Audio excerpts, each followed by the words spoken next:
Une fois n'est pas coutume, je vous dis pas bonjour. Parce qu'aujourd'hui, c'est pas un bonjour. Parce que c'est aujourd'hui le 9 Av. Et que le 9 Av, parmi les restrictions qu'on a, parce que c'est un jour de deuil, eh bien, comme pour une personne en deuil, on ne peut pas se saluer, on ne peut pas se dire bonjour. Alors certains disent qu'on ne peut pas se dire shalom, mais on pourrait se dire bonjour, mais l'usage le plus classique est de ne pas. Alors, si on nous dit bonjour, parce qu'on ne sait pas que c'est un jour où on ne se dit pas bonjour, on peut répondre de façon un peu froide, mais on peut répondre. Mais je crois que sur cette loi du bonjour, c'est une question quand même assez compliquée parce qu'aujourd'hui, les personnes qui sont en deuil ne sont pas tellement à cheval sur cette règle de pas se saluer. Normalement, quand on salue une personne dans les 3 jours qui suivent, du début de son deuil, eh bien, la personne elle répond « je suis en deuil ». Bon, ça refroidit. Hein.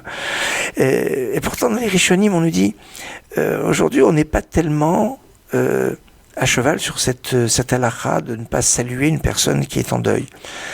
Et en fait, ils vont expliquer que aujourd'hui, quand on dit bonjour, c'est pas le bonjour d'avant. Le bonjour d'avant, c'était un bonjour où on rentrait un peu dans la compréhension de l'autre. C'est pour ça que c'était aussi très important. Aujourd'hui, quand vous dites bonjour à quelqu'un, ça va ? Vous n'attendez même pas la réponse.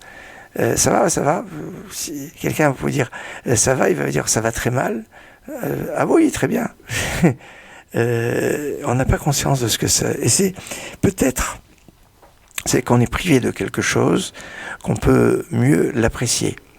Hein, c'est quand une personne n'est plus de ce monde que des fois on prend conscience de son importance. Raval al deavzin velomishtakrin. Et puis alors des fois, on n'a pas conscience, c'est comme par rapport à ce jour du 9 Av, où on doit prendre conscience sur la destruction du temple. Vous allez me dire, mais destruction du temple, de toute façon, on n'a jamais connu le temple de Jérusalem. Donc on ne peut pas avoir une conscience de ce manque. On a un manque, on est habitué à quelque chose et qu'on nous l'enlève.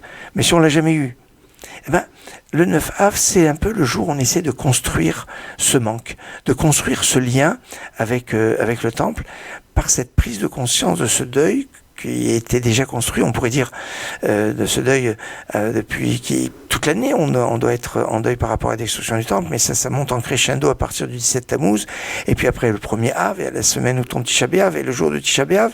Donc tout ça, c'est ce travail, mais si on n'a pas fait tout ce travail jusqu'à présent, on peut encore, il n'est jamais trop tard pour bien faire, en ce jour du 9 Av, de prendre conscience de son importance.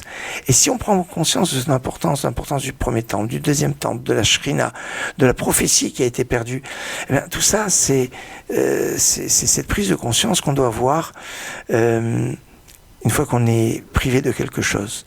Alors demain, je me réjouis déjà d'ores et déjà demain de vous saluer et pour l'instant de vous donner rendez-vous cet après-midi à 15h pour une émission spéciale Tisha B'Av de 15h à 16h30.